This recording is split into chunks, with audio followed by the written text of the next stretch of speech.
Hi, I'm Gareth Poulton from Stables Photography Studios, here with you now for the second video, just for you to get a few extra tips on how to get the best out of your photography now for this competition. So photography can be as simple or as complicated as you wish to make it.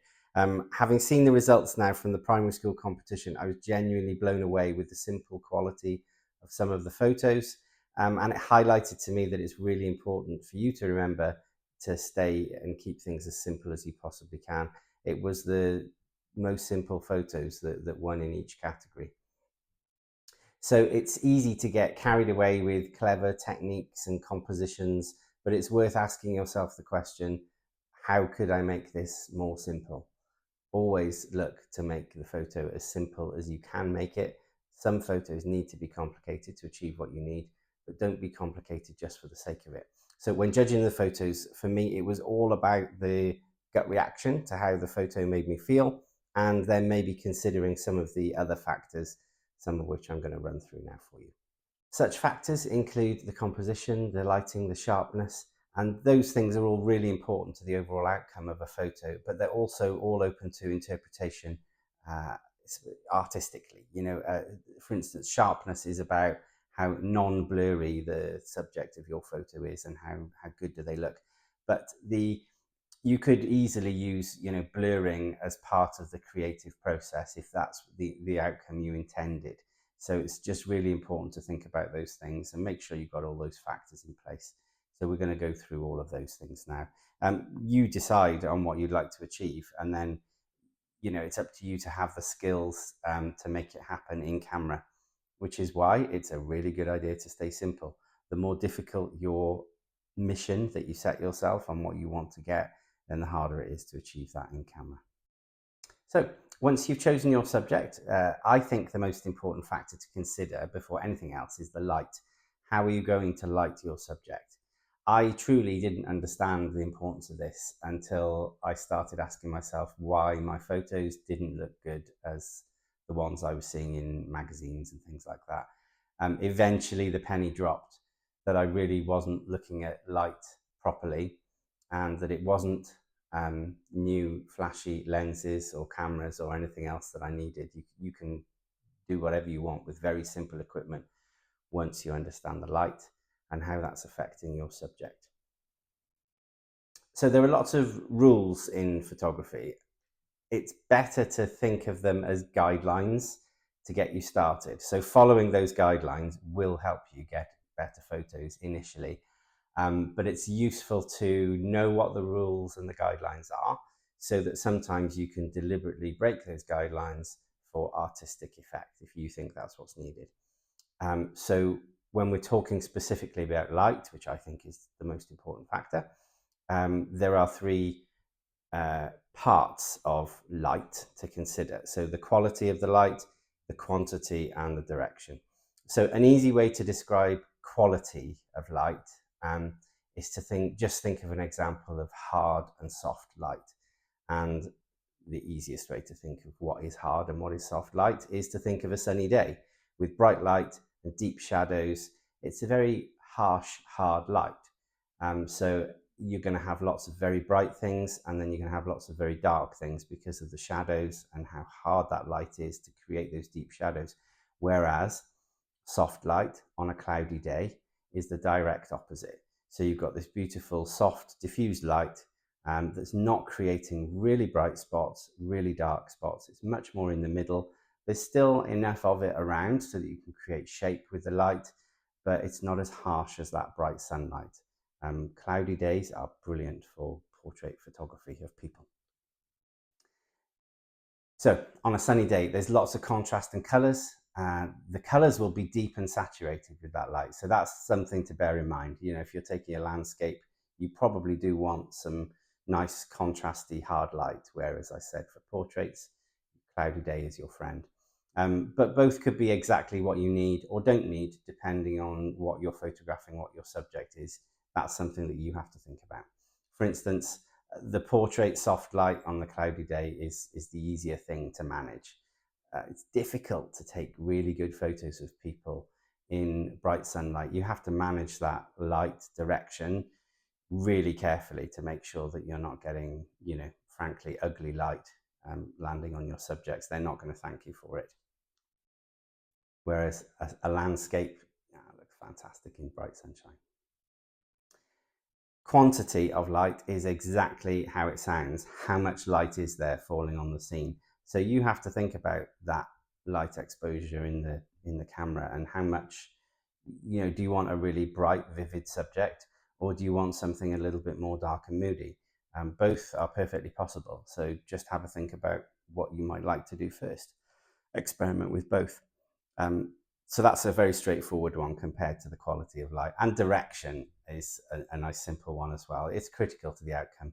For instance, if you try photographing the same subject with the sun behind you and then in the opposite direction, shooting into the light, you get two very different outcomes. I think there was a good example in the previous video with the hay bales, where I'd taken the photo from sideways onto the hay bales. It was lovely, contrasty, beautiful light with that moody sky in the background. And then I just flipped around and shot straight into the sunshine, and you got that really low contrast, lots of flare coming off the sun because it was coming straight towards the camera lens. It's a very different effect. So have a little experiment with that and see what you like there. The next guideline is the composition. Now, I know we've already talked about this, but aside from those tips in the first video, it's a really good one to play with.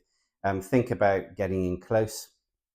For instance, if you're shooting a dynamic subject, something's moving, then, fill the frame with the action, particularly sports photos. If you're taking photos of, your sister or your brother playing a football match or a rugby match on a Sunday, you want to get in close to the action, not have them as small dots in the middle of the frame where you can't really see what's going on. Look at good sports photos that are taken that used to be in the papers, but they're in the online media now. Look at those. They're always filling that frame with the action so that you can really get in there and see what's going on. But even simple family holiday snaps can be improved by filling that frame instead of the family being a small dot in the middle, which is what you often see, to be quite honest. Sometimes it's better to take a step back. Maybe your subject would benefit from having some more space around it for it to breathe. It depends what type of subject it is as to what's going to suit it best, but try things out both ways and have a look and see which one you think looks best, because it's your creation. You decide what you want to do with it. Again, the rule of thirds is really useful. Again, you don't have to stick to it, but if you're taking a landscape scene, you don't really want the horizon cutting the photo in half right down the middle of the photo. It doesn't feel very pleasing to the viewer to look at it. Sticking that horizon on a third line, either the top one, where you've got more foreground and then just 1/3 of sky at the top, or pop it the other way around and have just 1/3 of landscape in front of the horizon and then more sky. It just feels nicer to look at. Try them, try all of them, see which ones you start to prefer, and you'll find your style and what you like to do. But the thirds really create depth in the photo. So if you've got foreground and background interest in the photo, and maybe some leading lines to draw the viewer into the image, like I think there was a photo down in Penarth that we showed earlier with the railings that were leading into the photo, it just helps the viewer see what you wanted them to see in the photo, and that helps. Using symmetry and negative space can be a really good way to create interest in a photo. And that's when you might want to break the rules. The shot that was taken underneath the Eiffel Tower looking up, that didn't follow any sorts of rules of thirds, because that photo was all about the symmetry, and that's what I wanted to get across. So there are times when rule of thirds doesn't count because symmetry is what you wanted in the photo. But have a look at it, see what suits best for you. Now, negative space can be really useful too. You don't always want to fill a photo with just blank space, but it can be really impactful if there's a good subject tucked away in the corner of a photo for really artistic purposes. It can be done, but you have to really know what you're doing to get that right for it to come across and it not just look like a shot with a massive load of space in it that's not very interesting. Shapes are super useful for making compositions look good. Triangles and diagonals are really strong visually in photos.